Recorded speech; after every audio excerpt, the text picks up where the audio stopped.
Welcome everyone to my overview on assignment 7014A. So this is the first of two parts for assignment 7014, and this is your first group project. So think of 7014A as a trial run. So first off, we want to check out the assignment prompt, so you can click on either of these 7014 links in the overview of week 5, and this page will pop up.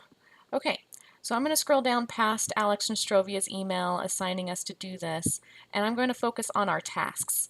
Okay, you have one task in part A of 7014, and that is to create a group work agreement. Okay, and it's exactly what it sounds like. It is an agreement that your group writes together, and everyone agrees that these are the rules that we are going to uphold throughout projects 7014 and 7015, and then everyone signs it, and hopefully its intention is to make the project go smoother. So basically you want to think of anything that in your past experiences has caused group projects to fail or not be as good of quality as you wanted them to be, and the group work agreement should handle that problem. It should set up a rule for how people are supposed to behave in those situations to try to avoid the common things that causes projects to fail. Okay, so if you click on this link here on number 1 under part A, another wiki page will pop up and it will tell you the content of your group work agreement. Okay, and so this is all the content that you should include. And lucky you, what I've done is created a template that kind of sets this up so that you can spend more time discussing the ideas as opposed to trying to get all of the writing down. So let's return to our course Moodle site, and under week 5, right underneath the 7014A submission link, there is your groups and then your group work agreement template. Okay, so those are the things that you're going to need for this assignment. The first thing you should definitely do to start this assignment is to find out who your group members are. So I'm not going to actually open this up, but if you click this Word document, a Word document will pop up and tell you who your group members are, their full names, and then you can come over here to the University of Illinois website. That's just illinois.edu. Or if you want to go directly to the directory, it's directory.illinois.edu. And if you click on directory, this will pop up. You will have to log in because otherwise, student emails are not accessible by non-University of Illinois employees or students. Definitely have to click I'm not a robot, log in, and then you should be able to search by their names and find out their email addresses. So once you know who your group members are and what their email addresses are, you should immediately send them an email, a group email, to start working on 7014A, because this is a group project. You all need to do it together, okay?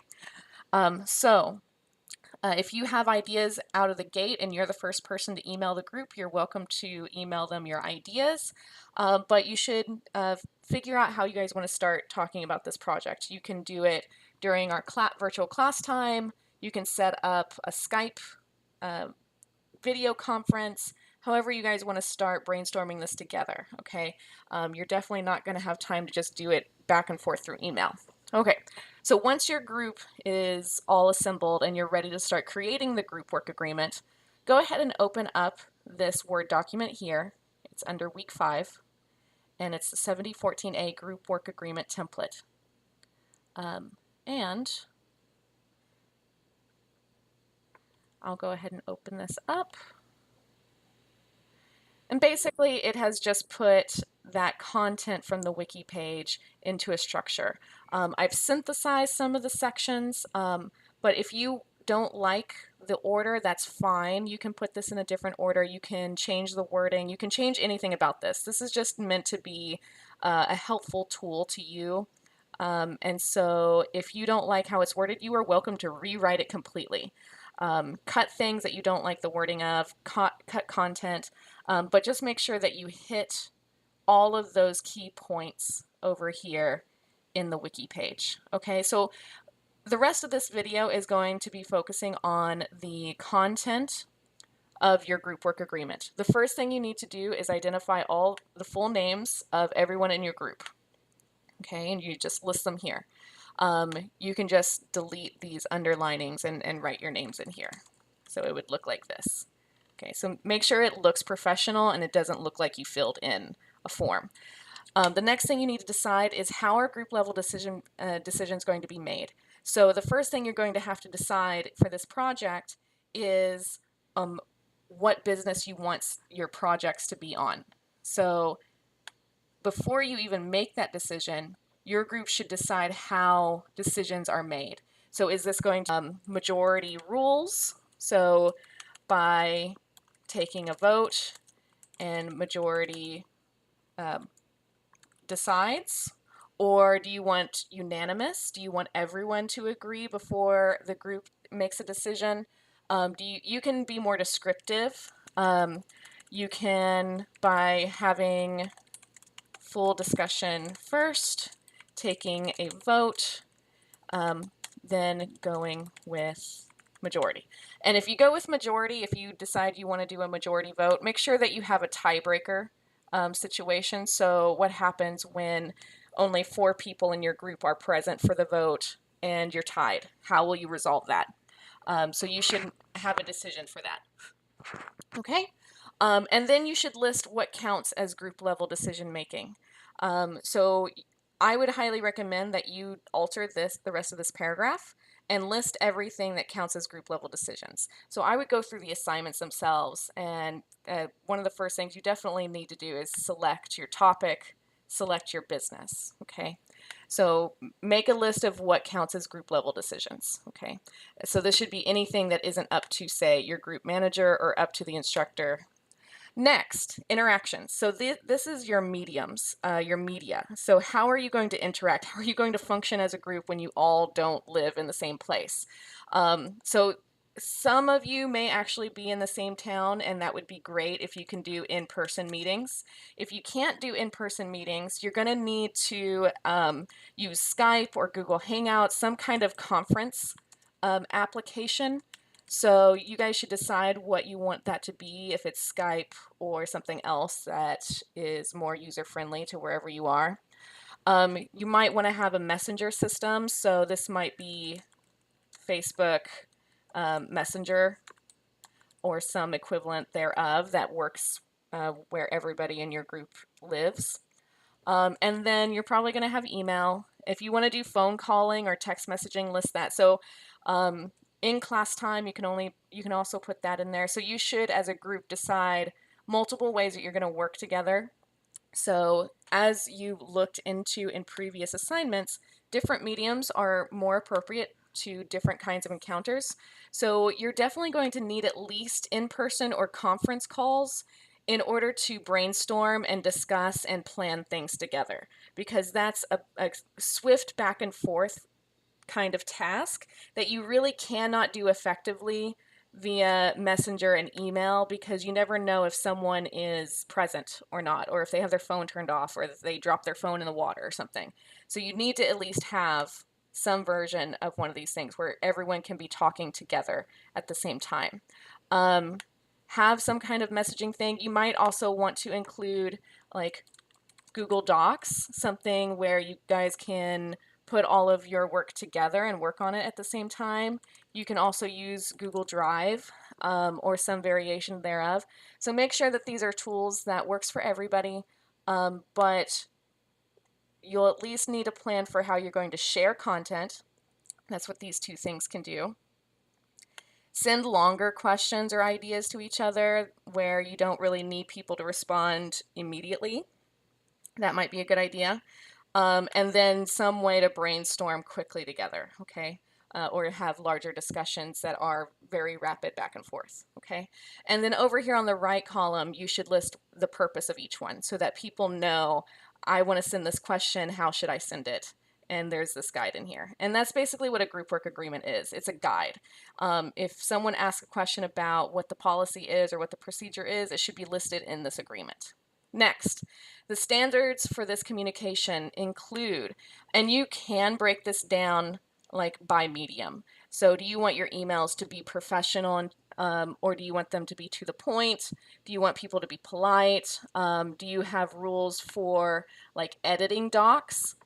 So some people I know have run into trouble when a document was editable by everybody and one person changed a revision that was absolutely necessary, and the other person didn't realize it, and so it disappeared. So have rules for how you're going to revise collaborative documents.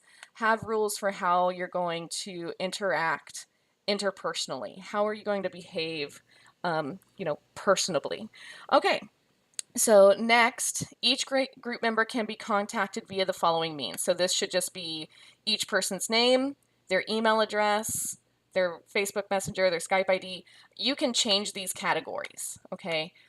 So whatever you place up here in these mediums, you should put each person's contact information for down here. This is just an example. So you don't have to have these categories, these mediums. So whatever mediums you pick up here, you should list each person's contact information down here for those medias. Okay, next, delegation procedures. So before I talk too much about this, I will mention that each group for my class is required to have a group manager. And the reason being is that when I found that when I left it up to groups and a few groups chose not to have a manager, they ended up not doing so well. They ended up falling behind, and then they ended up having a group manager by accident anyways. So you will need to have a group manager. A group manager is one of your teammates that the group selects. And you get to decide what that group manager's responsibilities are, but at the very least, they are required to be the liaison with me, and they are the person who submit group materials, okay? Other than that,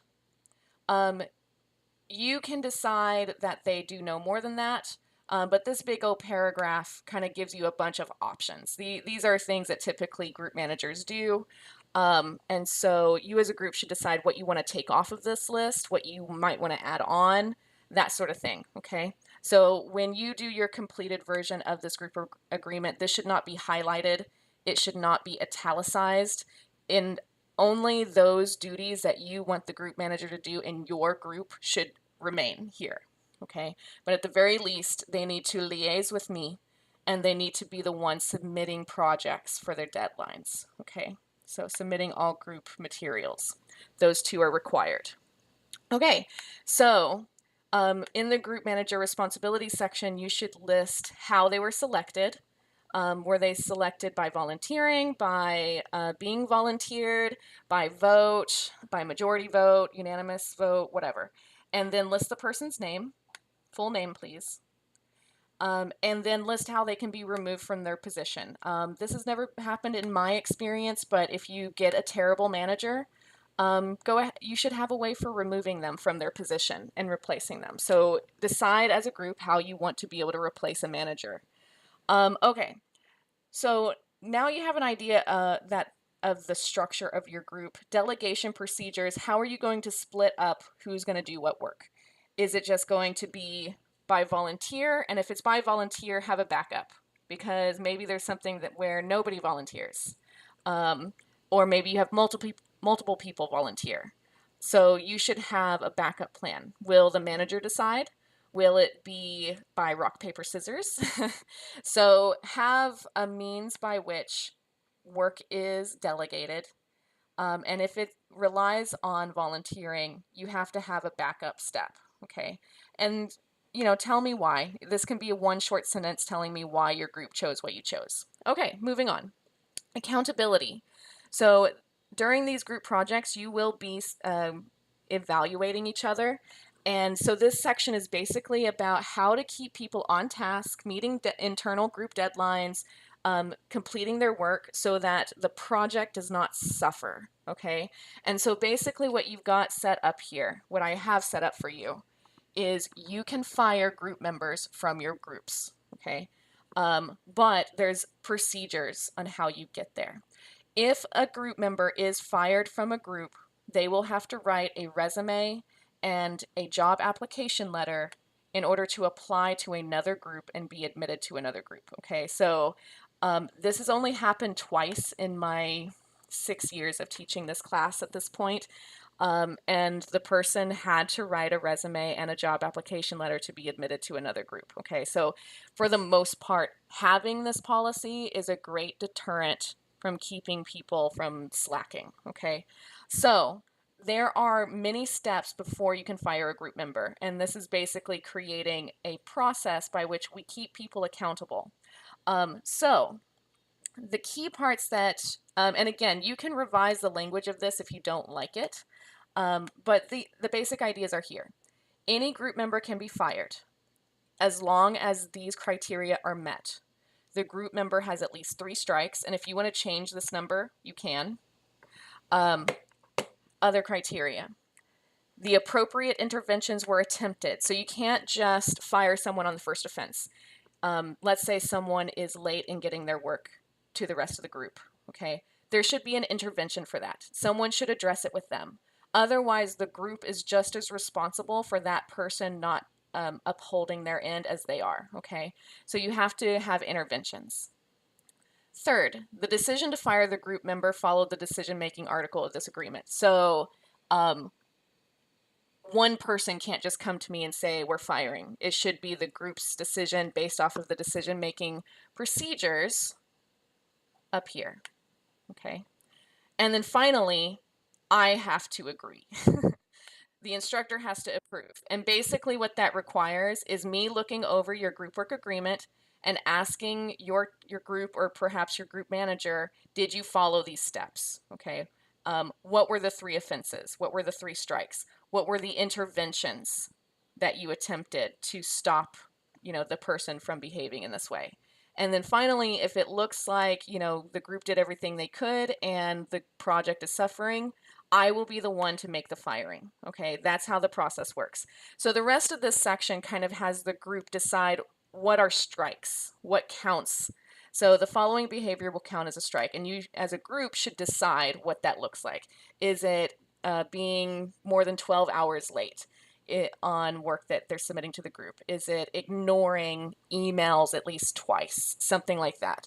So make a list of anything that counts as a strike, and then each time a group member is in violation of a strike, interventions will be attempted in the following manner. So will the group manager speak to them? Will you ask me to speak to them? Will you have steps? So on the first violation, the manager talks to them. On the second violation, the group talks to them. On the third violation, you have me talk to them. And then firing, whatever. So you should describe the interventions, okay?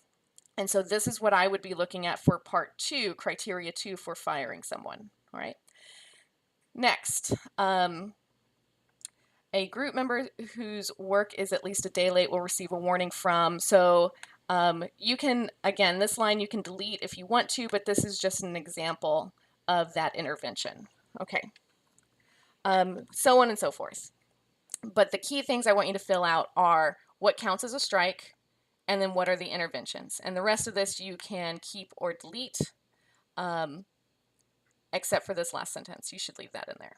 Okay, at the close of this project, each group member will submit an evaluation memo about all of your teammates to me.